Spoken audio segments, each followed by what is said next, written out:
What's up, guys? Welcome back to the pod. We're heading to Vegas. Got a gnarly fucking. We are heading to Vegas. Ing Bird. Sing. Yeah. Yeah. We're going to Vegas on our way to PGF. This is a new experience in the car driving. So if you hear little bells and whistles or car crashes, that's what we're doing. Kenny, you got a car crash yesterday. I did. I got rear-ended literally on my way home from work by a 17-year-old kid in a Tundra. And I got a flat tire. So the gods did not want us to be here today. They're trying to keep us out of Vegas. So I think my wife put a nail on my tire, and I think your wife had a kid rear-end you. She's like, I'll give you free haircuts at the barbershop. You just got to rear-end my husband. I don't want him leaving. So what's on dock today, bro? What are you most excited about in Vegas? We talked about that a little bit last week, but like from just the PGF standpoint, it's been a pretty exciting season this week. We've had people get hurt. We've had replacement fighters. We've seen a cool ass flying armbar, a lot of freaking foot manipulation moves. What's been your favorite thing so far? I think the overall format, I think it's just kind of like it's neat to watch, not just the fights themselves, but the presentation of the PGF tournament or season as a whole. I think it's cool that at the end of the night, they're recapping with, your point standings. You kind of know who's sitting where as a team and as individuals in the brackets there. I didn't do the fantasy this time around. I'm kind of bummed that I didn't because it actually looks really fun. I just got caught up on Sunday and wasn't able to do it because we were recording the pod. I was trying to edit that shit for this week. So, but just overall, I think I've had a lot of conversations. I got a cousin that I talk to on my drive home from work every day on my commute home, and he's into MMA, but he doesn't know jiu-jitsu at all, and he's been watching. So it's been neat to kind of recap with him. So like, this is getting eyes on the sport that aren't jiu-jitsu eyes, you know what I mean? Like typically that's what we end up with is just jiu-jitsu nerds nerding on jiu-jitsu, but you don't get the casuals into it. And I think this is kind of opening it up to that market, which is rad, so. And then I get hyped on it because he's talking to me about jiu-jitsu, so then I'm getting him hyped on it. And I'm like telling him to like look at these other jiu-jitsu guys that are outside of PGF, like check this guy out, check that guy out. So like, I don't think he'll ever train, but he may watch. Hey, Kenny's cousin, where's your gi, dude? You know what I mean? Like, it's time, bro. It's time to put the pajamas on and get weird. Let's make some bad decisions. I've tried. It's all good, baby. We're all here. Look at, I will be your guide, my friend. I will adopt you. I don't care if you live up north, if you live down south, wherever you live. There's a checkman up there by him too. Come on, dude. It's time to start squeezing some necks. We have people up there. Yeah, dude. Let's go. I think some of the cool stuff about PGF though too is that they are how long it is. You know what I mean? You've got 4 hours in a night, so even if you don't catch the whole tournament, you can catch a couple hours of it and still see a lot of good matches. And it's just back to back to back, just fucking killer after killer. Some exciting ones. Andy Varela, PJ Barch diving into the couches. Yeah, that was cool, dude. Yeah, that was cool. I don't know where they're gonna have us sitting, but I mean, that'd be pretty sick if we were on some white couches. Yeah, well, we'll find out in a couple hours. Like background 8-bit characters on a Street Fighter game. Yeah, just that'd be pretty sick. This could be the earliest recorded podcast in the history of podcasts. Yeah, most podcasters feel like they're evening or afternoon guys, and here we are at 7:38 a.m. 7:30 in the morning. We've been on the road for over 2 hours. Just driving. We've already took gas station shits. We've bought Starbucks. Soy latte. And Kenny's like 4 Red Bulls in. I was outside. Kenny's rich, so he's outside the gated community. So like, I pull up. It's like 4:55. So I'm like, oh, fuck. And Kenny's just sleeping through his alarm. Fucking blue belts. And I'm just sitting in front of this gate like, oh, maybe someone will open it. And all of a sudden, I guess there's a highway patrolman or somebody who lives in Kenny's gated community. So he pulls out and he shines a light in my windows out the gate because I'm just parked there waiting for the gate to open. And I'm like, oh, dude, I'm going to get hooked right now. I was like, oh, fuck, my limo tent. And I'm all freaking out. Roll. I'm all freaking out in the middle of the morning. And like, he's like, well, I'd be the same way too. If some like, vehicles just parked outside the gates, Just indiscreet. But it's 5 a.m. on a weekday. It's like, chill out, right, copper. Right. Like, I could be picking him up for work or something. Absolutely. Like, what I've known is all the bad people fall asleep around 3 a.m. So you're pretty good, like, after 4. So that's bro science. It's some drunk bro science. When I was a young alcohol drinker, I used to leave bars by 12 o'clock every night. Like, I would never stay past midnight because that's when cops start to roll out and start handing out DUIs. And I'm like, if I leave by midnight, I can get some drinks in, I can say hi to some people, and I can dip out before the cops start coming out to fuck people up. It sounds legit to me. Yeah, it worked well. I would always hang out at the bars because, your boy don't drink. So I'd always hang out at the bars. Last call, game time, dude. I'll take home a dragon. I don't care. I don't care, dude. I don't care. And that's one of the worst things about being sober back in the day is like I had no excuse for my actions. No. So I would be like, dude, look at that bulldog over there. That dude. was the ultimate wingman. Dude, I don't give a dude. It's like you're that Bruno Mars song. I'd take a grenade for you. I would take a grenade. Your boy. There's a lot of times I was pulling some quality, but I've been some 10s. I've been with some 2s. Yeah. You got a dry spell. You know what I mean? But like, it is what it is. Averages out to what is that? 7.8. It is what it is, dude. Like, sometimes you got to lower your standards and increase your average. You know what I mean? It's like that movie Moneyball. You score points by getting on base. He doesn't even drink. I'm like, I know, dude. I'm like, dang. Brutal. But hey, man, we just got to do what we got to do. Once I started transferring to Temecula bars, quality went up. Yeah, if you stay out of Hemet, then yeah, you've got to increase your odds there. I mean, yeah, it was brutal. I kind of ran that market through for a minute there before I met my wife. Speaking of Vegas, so it's wild because we had this like, holy fucking shit. I got rear-ended last night. Matt's over here scaring me by slamming on the brakes. There's the intro. Fuck. That was real fear in my eyes. It was genuine fear in my eyes. Kenny? There's the thumbnail. There's the thumbnail. Man. Apologies for the camera quality. The sun is bouncing off the dash directly into our faces, so we're washed out as fuck. I will try my best to clean it up in post, but sit up here.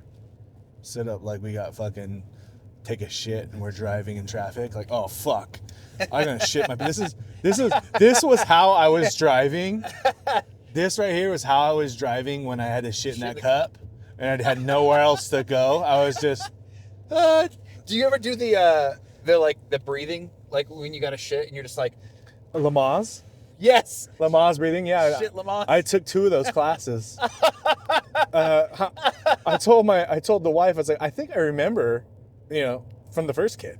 Yeah. And now we're running it back, dude. I was back. I was like, welcome back. I'm just like. If the wife and I are like down in San Diego, which is like a good 45 minutes south of us, and we get like sushi or maybe some Mexican down there, and then we drive home, sometimes it'll hit the gut, and I'll have to do the shit Lamaze that lasts like maybe 15 minutes of the drive, and then it's like shut off the car, throw the e-brake on. I tell her you're unloading, and I beeline it for the bathroom with my cheeks clenched in a stutter walk. Their worst thing is like when you're just killing it in the car all the way home. Like, dude, what did I eat? This is absolutely brutal. And then next thing you know, you're people get in the car after you, it's just lingered in there. You know what I mean? I'm like, it's all embedded in the fucking seat. Like, oh, brah.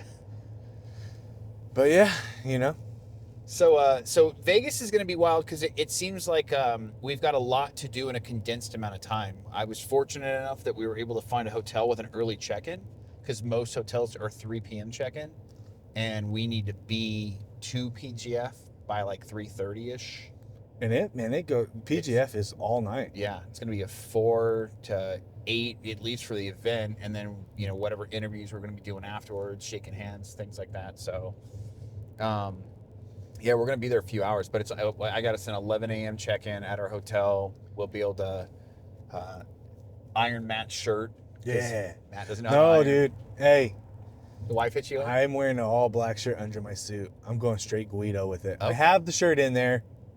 It's there to I did no tie, but I did white collared shirt. But I saw people in there, and I mean, hey, maybe they're bigger people than I am in the community. Yeah. But I saw some people in there in shorts. I saw some people in there in other gear. So I'm like, you know what? I'm going to wear a suit, but I'm going to freaking,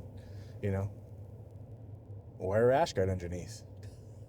It's like... Do you think if Dan Hirsch shows up to coach next season that he's going to be in a suit and rash guard? Hell no. Well, the coaches are wearing whatever they want. Yeah. Some guys just got like, hey, I am who I am. I'll wear whatever I want.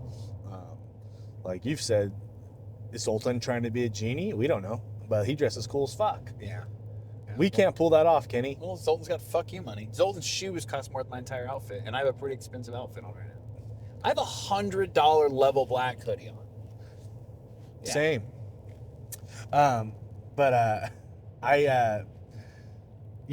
Brandon McCaffrey in the no-gi world is super popular. Yeah.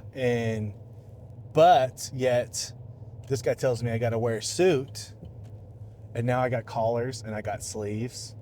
And then for everybody that says, jiu-jitsu doesn't work in a street environment, well, now I can choke all you motherfuckers because I'm going to be out here dressed to the nines. You know what I mean? Matt's over here he made sure that when he got a suit tailored, he got a little extra length. And for everybody who's at the Men's Warehouse, to the guy who helped me with my suit, I walk in, right, Kenny? I'm walking in to get my suit. I was like, I need to get a suit.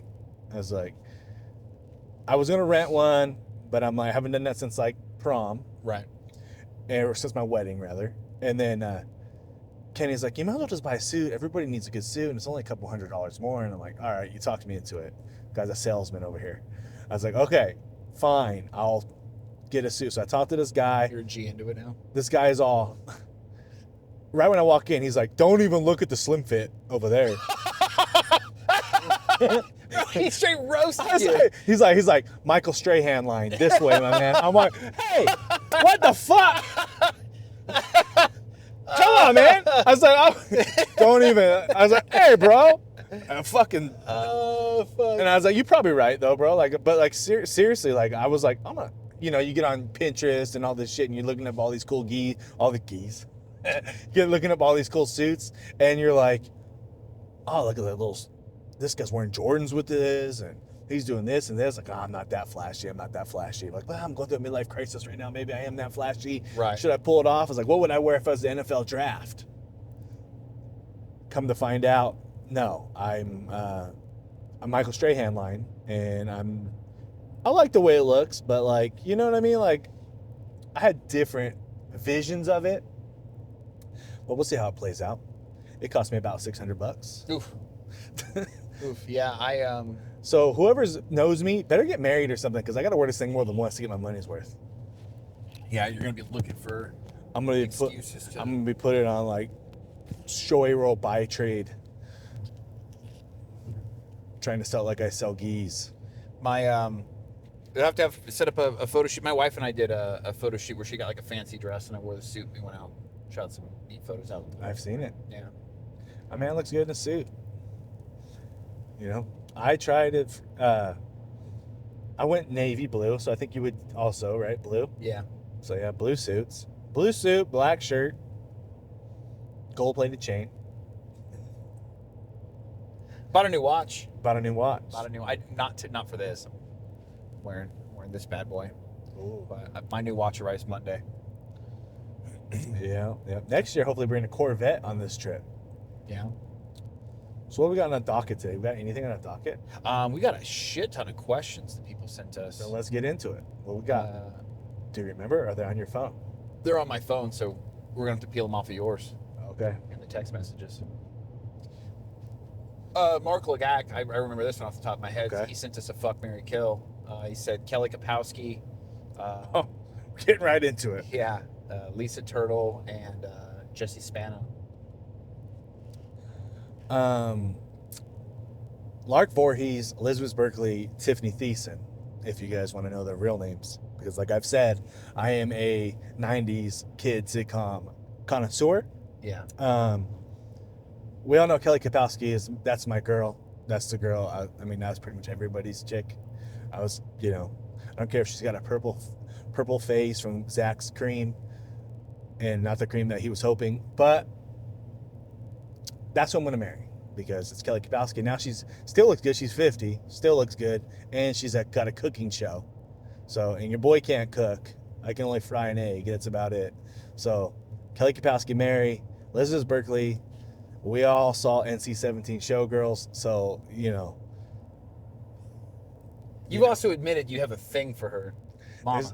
There's a little thing in there, dude. There's something there just because she was that girl where you were like, I'll never wear a bikini. Like, you know what I mean? She went from Saved by the Bell, like, I'll never, because she was like all like pro-woman, right? And then Showgirl, she's up there fucking twirling, I just saw a drop down from PGF that commented or messaged us from on our way to Vegas that said, make sure you look good. They're going to be strict on dress code tonight. No, they didn't. Oh, because it's Fight Pass. Okay, well, it looks like I'm not wearing the black shirt. Yeah, well, I guess we're ironing the shirt, aren't we, Kenny? Well, fortunately, God damn it, we were just talking about it. Thanks, PGF. 000 out. So I would say I can't disagree with that.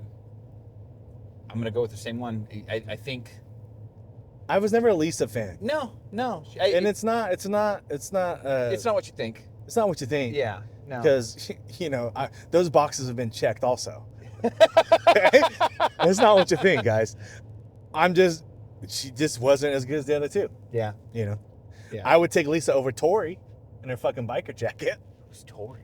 Yeah, it's a deep cut. It's a deep Saved by the Bell cut. Wait, is Tori the biker chick? Oh, I remember her. Yeah. What about the chick from King of Queens? It's a push. Leah Remy was kind of hot at King of Queens, but I would take maybe Lisa Turtle version over her in Saved by the Bell when they worked on the freaking beach. Yeah. I think she was such a bitch in the show that it just turned me off. Yeah, and who knew? Screech had a hog on him. I heard he did porn. Does he? He did. I never seen it. I never seen it. Shocking. No, it's not. My man knows TT Boy, but he doesn't know. I don't know Samuel Powers. Yeah. A Dustin Diamond, dude. Dustin Diamond, yeah. What do we got here? Mick Morrison, 1985, favorite experience in jiu-jitsu. I mean, that's easy for me. It's getting my black belt. Okay. For me, getting my black belt was the moment where I was just, I kind of thought maybe I could get it. I wasn't sure. When you get to like brown belt, like 3 stripes, right? You start inviting your family members to every promotion because you never know. That's kind of a thing you do. Yeah. I don't know if my wife was in on it, if she knew. I don't know if Poncho like messages people and be like, hey. Right. But like. I know Jason does. Or at least Jason did. If you're listening to this and your significant other of someone who's doing jiu-jitsu or you're doing jiu-jitsu and your significant other is listening, to keep it as like if you never go to your guy's promotions and all of a sudden he's a brown belt, 3 stripes, and you're just like, I'm going to go this time. You just gave it up on him. You just told him like, this chick's never went. And now she wants to go. Something's up. He must be getting his. So if you're in a relationship with a guy at promotions, go to some of them. Yeah, pop in every once in a while. Like, go to his purple belt one, go to his brown belt one, go to every once in a while. So if the surprise is in, you're not ruining for him by showing up to the only one that's his black belt you show up to. Right. The jig is up, So that's a little word of advice for significant others who listen to this. I think my favorite jiu-jitsu experience would be when I first went to gi. It was probably my first week going to Dan Henderson's when Poncho was there. And I'm fresh as fuck white belt. And I remember we're just, kind of good there because there's 60 to 80 people on the mat. You know what I mean? Right. Massive mat space. And I remember just kind of working down the line, just during it was live rolls, not even situationals. And all of a sudden, I'm sitting in front of Sam Alvey, and I'm like, "Huh, this guy's in the UFC. I'm just some fucking white belt." You know what I mean? And then I'm rolling with Sam Alvey, and then I look over, and there's Tom Galicchio, and I'm like, "Jesus fucking Christ, dude!" Like, it's just a wild experience that, like, you've mentioned this before. Jiu-jitsu is one of those sports where you have an opportunity to meet your heroes and whatnot, and not just shake their hand, like actually get a roll in with them possibly. Yeah. It is definitely one of those things where you can actually, like he said, you can meet somebody. You're not going to get the role with play basketball with LeBron James. No. Never. Never. Even if he's open run at a hooping somewhere, that thing is chained off. It's invite only. Right. You can't even take a picture. Yeah. Yeah. You're never going to be able to catch a pass from freaking Tom Brady or whatever, right? But you can roll with Buchecha. Yeah. You can, Dude, fucking, I'm just going to start calling him Purple Belt Zach because he damn near is, but he got to be Buchecha's demo guy this past week at the seminar, which is pretty rad. Like, that's an experience that man will carry for the rest of his life, you know what I mean? Like, I don't mean Zach, I mean Buchecha is going to realize that he rolled with the Zach. Why are we going 15 miles an hour in the fast lane? God. Sorry, guys. Road Rage 1. What are we doing, Camry? Oh, he's on his phone. Yeah, shocker. I'm podcasting and passing you, dude. Get your bars up. Risky Biscuits, what's a move/technique you guys hate when used on you? Oh, move I hate. There's one move I hate. And so the move I hate the most, it's a little hook. If you're passing someone's guard and they can hook with the same side leg somehow and get their guard back. Yeah. I'm like, how is this little toe stopping my big ass from passing?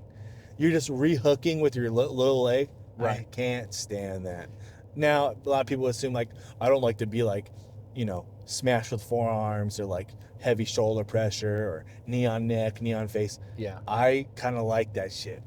When someone's really giving me to work and I feel like my lips busted or my nose getting mangled. Right. Like, a low-key, that kind of, like, it makes me, like, feel like, oh, shit, this shit's going down right now. I'm, like, in a real fucking scrap. So I kind of like being, like, smashed.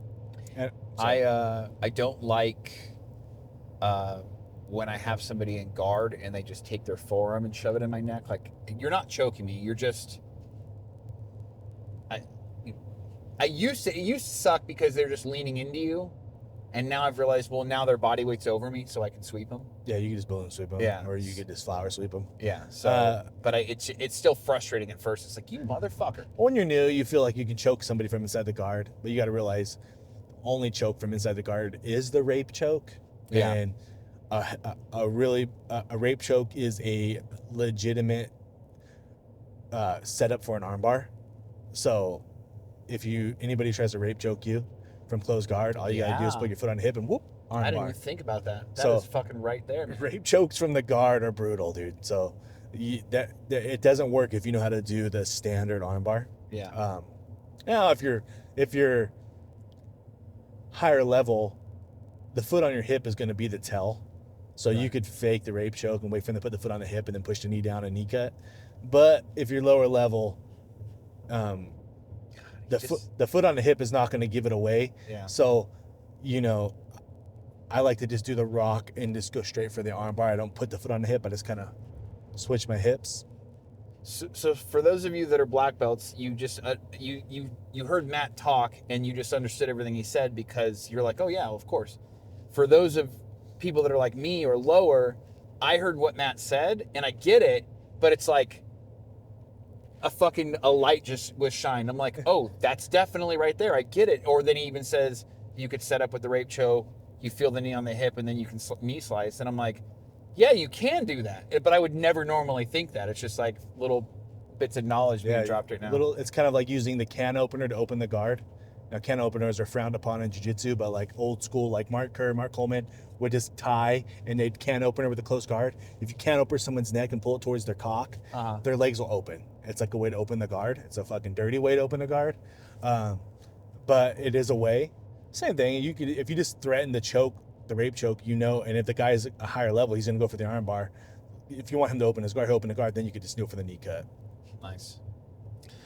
What's a move or technique? This is also Risky Biscuits. What's a move or technique you were taught that wasn't for you or you just didn't like? De La Riva. I mean, anything like X guard inverted from my big ass is tough. I've never had a knee injury, but I don't like De La Riva because I definitely feel pressure on my knee, and I feel like I know my knees are bad, but I feel like I'm on the verge of a fucking, ACL, MCL, some fuckery going on. Getting close. Yeah, so I don't need any extra pressure on my knee, so I'll just not play that. I like half guard. Like I've said it before, butterfly guard is my worst guard. It's not that I particularly hate it. It's hard for me to see a lot of moves out of it. It feels like it's almost like a sweep to a single, or it's kind of like, I just have such a bad leg. It's hard for me. So I would say butterfly guard is a technique that I learn, and I know some stuff, but I don't spend too much time on it because for me, it's just not feasible with my right leg.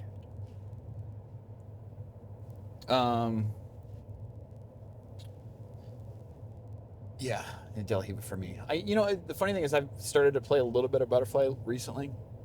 I have really strong legs, so being able to, if I can get their weight back and like extend my legs and like elevate them, definitely helps. I'm not successful with it, but I'm like, I'll just keep poking at this until I saw Canuto in the PGF, night 2, I think. He pulled guard, almost went to a butterfly, instant butterfly, elevated the guy over his head, and then switched to scissors, came up for a single leg. And I was like, oh shit, that was pretty cool. I was like, that's a cool little wrinkle that I probably could add.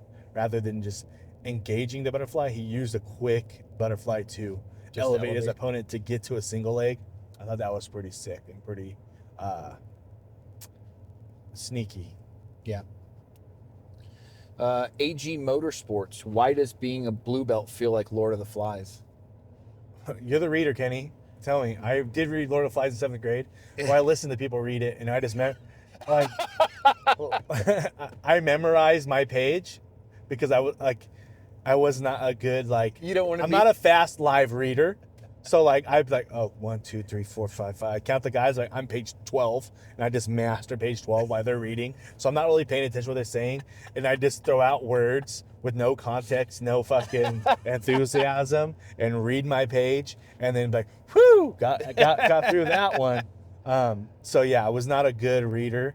So that's what I would do, and we found that out doing the BioPro that you heard earlier in this podcast. The BioPro ad read. Yeah. We had to read the teleprompter, Kenny, and we're just like straight-faced reading, like, oh no, I'm getting like PTSD thinking about it. I felt like I was in school again. Even with the teleprompter, I feel like you have to, you've got to do it. You got to get a couple of takes before it starts to kind of click and settle in, and then you can kind of read at your. I'm Ron Burgundy. Fuck, dude. I was like, he'll read anything you put on the prompter. Did you see that Joe Biden was reading a teleprompter this week and said something pause? He read the pause. That's our president, guys. That's our guy, dude. Dope. Lord of the Flies feels like being a blue belt. I think. Like once you get it, everybody comes after you. Like I remember Piggy got. I feel like you get your blue belt and you feel like I'm out of white. I'm like, I deserve a little, or maybe, I've earned a little respect, and you don't seem to get it from the purples and the browns and anybody above there. And then the white belts don't seem to give you any respect because now they're just jealous that you got a blue belt and you used to be down there with them. So, I don't know. I feel you. But Being a blue belt, being a blue belt is a big deal, and you do get a little hierarchy in the gym. But it's not a big enough hierarchy where you need to be peacocking around, okay? So, there's still going to be white belts that are going to murk you. There's still going to be purple belts that are going to murk you. and like you feel like things get a little harder. Well, because it does. That means like the purple belts and the brown belts, when you're rolling with a white belt, you tend to let them work because you guys are the chum. White belt are the chum in the class, and we need the white belts to get good. So once you get a blue belt, then it's like, okay, now this guy's committed. He's gonna stay, and we'll now give him the full smoke. So if you're feeling like it's getting a little tougher at blue, it's just because the upper belts respect you more, and the white belts who didn't get promoted and you did are like, I'm better than him. I'm gonna beat this blue belt. Right. So you're just feeling that the belt's a little heavy, but that's fine. That's normal. I feel like it's only in the beginning though. I feel like a year into it, you kind of settle into that. Yeah, when people start it's usually quicker than that. Usually a couple of months, people are like, oh, he's the blue belt. I'm not. Like, it's whatever. I remember when I was a white belt that I rolled with primarily whites and I would roll with blues, but like if I had to roll with a purple or a brown, it scared the shit out of me. I don't know why. And then literally I got like my blue belt, and within a month, it's like I almost didn't want to roll with white belts anymore. I only wanted purples or browns. Like I felt like it was more of a challenge. It's like, okay, I gotta test myself. Isn't it funny how when you're starting out, rolling with purples and browns, rolling with purples can be dangerous in more than one way. But Do not bring your girlfriend to class if you're a white belt. But rolling with purples and browns is more scary than rolling with blacks, because you feel like rolling with purple and brown belts, like these guys don't give a crap about you, and they're coming for your soul, and they'll put you out. Right. Because they're trying to impress. Right. When you roll with a black belt, you're like, oh, he's not going to, you trust him more. He's not going to hurt me. He's going to beat me. It's going to be something sneaky, probably. It's going to be something crafty, but he's not going to try to hurt me. You feel more protected and trusting. Well, I see. It's like having a male pilot. In a majority, of the schools, they don't have 11 black belts like your school has. You know, right. They've got one, maybe two, and it's usually the instructor. So it's like, you know, he's not there to mangle you. He's there to teach you and kind of keep you under his wing. Yeah. Keep you safe. But yeah, the Browns are just like, I've got moves I need to try out, and you're my fucking tryout dummy. So. And the black belt's watching, and I got to hit these. Yeah. Yeah. You know what I mean? Yeah. So yeah, that's crazy how the middle belts are scary to roll with than the upper belts. Yeah. Yeah. Purples were. Yeah, as a white belt, purples were like scary as fuck. I was like, fuck, dude, I'm just gonna get ragdolled, you know. But now it's just like my favorite people to roll with are like Church and JB, and these are guys that are like, you know, significant skill levels above me. My buddy Dan, brown belt Dan, Gabe. Fun thing about Dan is if you spell his name backwards, it's Nad. It's a fun thing about it. I don't know if he listens, but there you go. Oh, fuck. So, I feel like people who are just like, this is for people who are just like scared to try jiu-jitsu, right? Because a lot of people are really into it, really into the grappling, really into the UFC. We both have friends who are like really into it, but they don't want to try it. Right. Like I'm really into NFL football, but I never played it down in football in my life. I was actually a basketball player. That's so. I guess you said you weren't that big. You know, you were tall. I could have played football. I should have played football because I was the guy in basketball always getting in fights and stuff. Yeah. You know what I mean? You saved yourself a lot of seats. I was kind of like the Ron Artest on my team. But I could play. I could play a little bit. But much like Ron, you've transitioned into a beautiful butterfly, into Meta World Peace. That's it. Meta World Peace. Meta World Peace. But you know, I should have played football. I never played it down, but I'm obsessed with football. But like that's past it. Like I'm not gonna go to an adult flag football league. Right. You know what I mean? Like I'm not gonna go. There's no adult leagues for football. But like if you've always been a fan of MMA and you've always been a fan, you're like, I'm too old to take a cage fight. Obviously. Right. Like we're old men. We can't be doing that shit. But you can still grapple. Yeah. And you can still grapple with MMA fighters, and you can still get after it and be that person. So why wouldn't you like give it a shot? What's stopping you? What's stopping you from doing an alpha thing? What's stopping you from losing a little weight? What's stopping you from just instant boost of confidence? An instant boost of confidence. When people are like, oh man, I'm sore. Why are you so sore? I was training last night. Like, there's just something about it. Yeah. That like, you're not gonna get mangled. You're not, if you're not, like I've said, you're not gonna, I don't want to get in shape first. No. Fuck that. Just go and get in shape on the gym, on the mat. And just, I'm telling you right now, it's an addicting art. It's an addicting sport. We got a cop behind us, Kenny. This is shit getting real right now. He's passing us. He's passing us on the right. Must be a follower. Anyways, he was following us for a minute. He just totally mad dogged us, Kenny. He did. He's checking us out. All right. We're in the clear. Whew. But yeah, start jiu-jitsu, guys. What are we waiting for? I think a lot of people get upset, or not upset, but like kind of scared about it because they don't want to. I guess it's that initial. We're gonna get behind him now. How you like that, dog? Now I got your back. It's that initial. I don't want to get humbled. Yeah, I mean it's hard. Yeah. It's hard to be the nail, and you're gonna be the nail. For sure. It's hard to be. It's like whoa, like. So there's a kid that just started in my gym. I don't want to say. I don't think he listens to Bob, but I'd just be nice. Too young. Yeah. No. He just started. He's like 2 weeks in, and I'm stoked that he's there. He's my size, so he's going to be a good match leader. He's very strong, and I'm not saying that like in a diss kind of way. He's like, he just is strong. So it's you. I'm forced not to be strong, if that makes sense. Like right. I got to play. I can't just overpower the guy. But he. I didn't go to class on Wednesday, and I saw on Thursday. I saw photos of Wednesday night's class, and he was rolling with Mateo, and I was like, oh, this poor kid.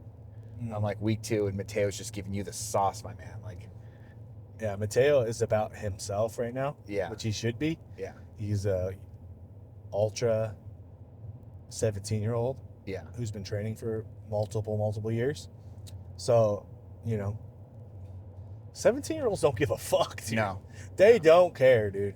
If you're like, guys under 23 don't care if you're 52 with a 401k. Yeah. They're coming after them power alleys in your head, and they're going to try to choke you. So. Yeah, Mateo is an absolute monster. I love the kid. He's super humble and super nice, too, but man, he just fucking. Woo. This is cop, dude. This cop is doing some wild shit up here. Yeah, he was in front of. There's 2 cars in front of us. Oh, he was in front of them. He was just looking to pull somebody over. Yeah. This guy is literally the scum of the earth. Yeah, dude. he's a fucking road pirate. This cop, highway patrol, was like, he looked at me. No, everything's good, my man. Everything's good here. He looked at every car in front of us, and now he's finally getting this car in front of her. And he's probably because he's not secure about what the guy's got on top. The guy's like carrying dead bodies on the top of his car or something, but he's running from the police. Not pulling over. What trip? But yeah, wow. That was intense. I was trying to podcast and watch this guy for the last like 10 minutes. I'm like, why is this cop on my ass? Okay. What were we talking about? Mateo. Good. He's good at jiu-jitsu. Yeah. I want to talk about people who think boxing is fighting and jiu-jitsu is not fighting. I'm getting sick and tired of people saying jiu-jitsu is not fighting. Jiu-jitsu is not a fight. MMA guys, maybe I talked about this before. Give me 1 second. Okay. I got to pause this. Guys, here's why your hormones suck. If you're listening to this, then chances are you may be one of countless guys who are struggling to see the results they want in the gym, in the mirror, or even in the bedroom. Most guys are focused on testosterone. However, that's only 50% of the answer. Without adequate growth hormone and its end result, growth factors, you can't optimally absorb the testosterone you have, no matter if it's synthetic or natural. That's where BioPro Plus comes in. BioPro Plus fills in what you're missing out on to help maximize your performance in the gym and even how you look in the mirror without any needles, side effects, or doctor visits, all at a fraction of the cost of synthetic treatments. Over the last few years, BioPro Plus has been taking the medical community by storm as a faster, easier to use, and 100% safe alternative to prescription HGH and peptide treatments. It's become an underground favorite for professional and combat sports athletes and has been featured in Men's Journal, Muscle and Fitness, and even venture capitalist magazines. Simply put, BioPro Plus is getting real guys, real results, really fast. Check them out and enjoy your new look on life. Oh, Maybe we talked about this before. Maybe MMA people, especially MMA fighters that fought MMA. Like I fought 14 MMA fights. I've won one. I'm not naming names, but that's not real fighting. Look it's a type of fighting. Jiu-jitsu is a type of fighting. Right. But when you saw Ryan Garcia versus Haney the other night, Ryan Garcia was turning his back and giving that booty cheeks to Haney to stay away from strikes, and they were both relying on the ref to break it up. How is that fighting and just pure grappling when no striking is not? Right. There's why does jiu-jitsu get such a bad rap when it comes to being considered a real fight? Because there's no punching? It's just a type of fighting. I think it's funny is my wife's brother, he's done some, he used to train at Travis Luter's gym when he lived in Texas. He's done a little bit of striking and whatnot, but he likes no-gi jiu-jitsu. So when I went to that King of Subs fight at 10 Planet Marietta, I was telling him about it because he came over the following night for his birthday dinner. And I was telling him about it. He's younger. He's like, I think early 30s, whatever. And he's like, you don't have to, it's not, I'm like, it's not a tournament. You don't got to pay for it. Like, it's just, you're a fighter. They're bringing you in. It's like, if you want, I can get you a fight. And he's like, a fight? Like, just grappling, right? And I was like, yeah. I was like, a match. I don't know. Like, it was weird. Like, even he was kind of like apprehensive about just the phrasing of the word fight. And It's a type of fight. Yeah. Dude, like swimming. Some people are good at the breaststroke. Some people are good at the freestyle. Some people are at backstroke. It's all swimming. Yeah. You know what I mean? Yeah. MMA is everything. So if you want to say that I'm good at everything, well, good for you. Bam, bam, bam. I'm a fan of stroking breasts and back shots. Yeah, congrats. But like to say that like boxing is one type of the fighting art. Right. And so is jiu-jitsu is one portion of full-on fighting. So I'm just tired of people always thinking the grappling is not. Well, it's funny because the UFC solved this dispute 30 fucking years ago with the original, when it was mixed martial arts, wasn't even a coined phrase yet. Right. People, when you fought in those first few UFCs, it was like, so-and-so is a kung fu specialist, so-and-so is a wrestler, so-and-so is a, fucking a boxer, whatever. No boxer won the UFC ever. You know what I mean? Like, Yeah, no. and those were just fights. Hoist Gracie didn't come in there with fucking superior striking. Nope, close the distance, big teep kick, double body lock, takedown. Yep. Now, wrestling doesn't really get that disdain, though.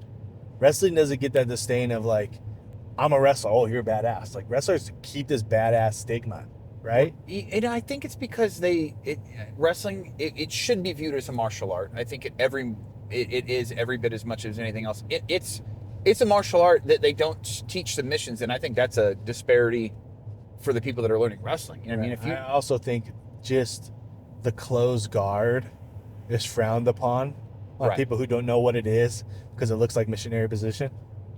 Right. You know what I mean? So it's frowned upon, and that's how we please our ladies on first dates. Yeah. So it's like first dates if we're lucky. I don't know, man. Being stacked with your knees pinned by your ears, that's pretty. It's pretty bad. Pile driver. No girl likes a pile driver. Yeah. Breaking news. Dude, I did get some Asian dicks in my fucking. Did you DMs. really? I did. I got. I did, dude. Were they I did. pixelated? They were. They were. No, I don't know. Hey. Am I doing this again? Hey, Asian dudes. Manscaped, dude. You know what I mean? Asian dudes got hairy bushes, dude.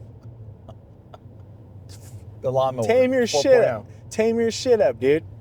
Hey, You're Manscaped, throw us a sponsorship. You're doing yourself no favors with the fucking looking like Afro Thunder down there. So, for everybody who sent me Asian pieces this last week, one, I deserved it. I deserved it. Whoever you are, I fucking love you for that. One, I deserved it. Two, I'm over it. Enough, okay? Oh, that makes me so happy. It happened. So back on wrestling real quick. I got a question in my DMs that was saying that like, why do you think it's nogi athletes getting belt ranks? Do you think that's a good thing or a bad thing? What do you think? I think it's good. I know that 10th Planet. I know it's funny because you're like, oh, it's a belt, you know, and the belt and the kimono is there to keep the jacket closed and whatnot. But, you know, so in nogi, it's like it serves no actual purpose. Well, the purpose would be, you know, designation of rank or you know where you're at in the art, in the skill level and whatnot. Yes, originally when jiu-jitsu started and it was just white belts and then the instructor blue belt, and those were the only two colors. It was like it meant a little less in regards to rank because it was just like that's the instructor. He's the only one who had a belt that was a color. Everybody else was a white belt. So it was literally just to keep your jacket closed. But now at this point, it means a little more than that. So yeah, I think that nogi guys getting a belt, it's just a way to like kind of gauge, you know, quickly, where someone's at and whatnot. Now that since they don't wear them, and then you can wear any rash guard you want outside of an IBJJF competition, it doesn't matter if it's ranked or not. That can be a little scary because you could walk into a 10 Planet gym and be going with a guy that looks like, I don't know, 135 pound hippie. And the next thing you know, it's Ben Eddie fucking Hindillatine. You know, I have not seen a lot of Ben Eddie. I'm going to be honest with you. I heard the name, but I never really watched him. And I read the room wrong on that guy. Oh, yeah. Oh, he's a fucking beast, dude. Bro, he's legit, dude. When I started in 2017, he was a purple belt. And he was training, I think he still is now, but I know for a while, he left California for a while, but he was training out of Oceanside. So he was in Gio's camp, and he's very flexible and has been. He's a huge rubber guard player, and he's phenomenal. They were saying the best rubber guard player going right now. Yeah, he's phenomenal at it. He basically took all of the principles of the rubber guard and just, he invented a rubber guard choke, the Hindillatine, that looks like, look at that fucking weird spaceship thing over there. Wow, that's cool, dude. What a trip. That's a hotel. Oh, is it really? Yeah, it's going to be, yeah. Oh, and they're still building it. Yeah. Yeah, he invented a fucking choke from rubber guard that's absolutely nasty. He's so good at it, so fast with it. You know, he'll have you in guard. The next thing you know, fire flip, and his fucking foot is over your neck, and he's like a step away from a fucking gogo plata. So it's like, he's very good. Yeah, I really judged the book on this. I judged the book by its cover on that one. Like, he's a legit stud. Yeah. Back to what we were saying. I think that, like you said, you got to belt rank these guys because belts is how we determine skill in jiu-jitsu. In the sport of jiu-jitsu, that's how we determine skill. When we go to like other things like wrestling, how do you determine skill? Oh, this guy wrestled in high school. This guy wrestled in states in high school. This guy was D2. This guy was JC. This guy was D1. Right. What school you went to? That's how you American. Yeah, that's how you Olympian, right? Right. That's how you determine skill level in wrestling. And for jiu-jitsu, or submission grappling, how we do it was with belts. So I think you have to belt these guys. It gets kind of funky when you get to like the red belts and stuff like that. Right. Which are kind of like, you know, longevity belts, basically. We can call it what they want. They're longevity belts. So are you going to get, is any nogi guy going to get a red belt? I don't know. But what I do know is I think it's good for the sport. Yeah. Yeah, it's weird too because like Eddie Bravo got his black belt in the gi and then went on to create the 10 Planet Jiu-Jitsu system. But if he gets a coral belt, it would be from Jean-Jacques. And so, you know, he still had it in the gi. I would say he's the creator of the belt system for nogi, right? I mean, it's the same belt system, but But like he's the one to start doing that, right? yeah, I think so. So he would be the first red belt or coral belt. Yeah, but again, because he's the OG creator of no-gi, Right. like no-gi ranking. I'm not saying he's the first no-gi grappler, because there's a lot of great wrestlers, right? right. But like for the belt ranking, he's the first one to start doing that. So he's the Helio Gracie of belt ranking in the no-gi. You know what I think is dope is that he still, and a lot of the time when he's doing no gi, he still wears gi pants because he likes the grip the pants offer. Yeah, it's not slippery. Yeah, You definitely can lock someone down in a half guard or whatever. Lockdown. Lockdown too. Yeah, they're Yeah. not slipping out. It's hard Yeah. to muscle out of that it. cab over fucking engine's dope. Yeah, I'm a huge fan of lockdown and gi just because the grip I get from the pants for the lockdown is That's pretty like the gnarly. fucking vehicle from Jeepers Creepers, dude. Yeah, Sealy.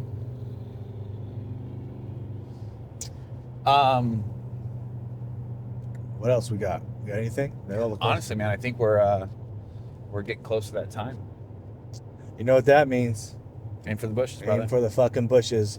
Thanks, everybody. This is our episode 1 of the CarCast. We're probably going to drop another one on the way back, reviewing what we saw in Vegas. So there'll probably be another CarCast episode on the way back.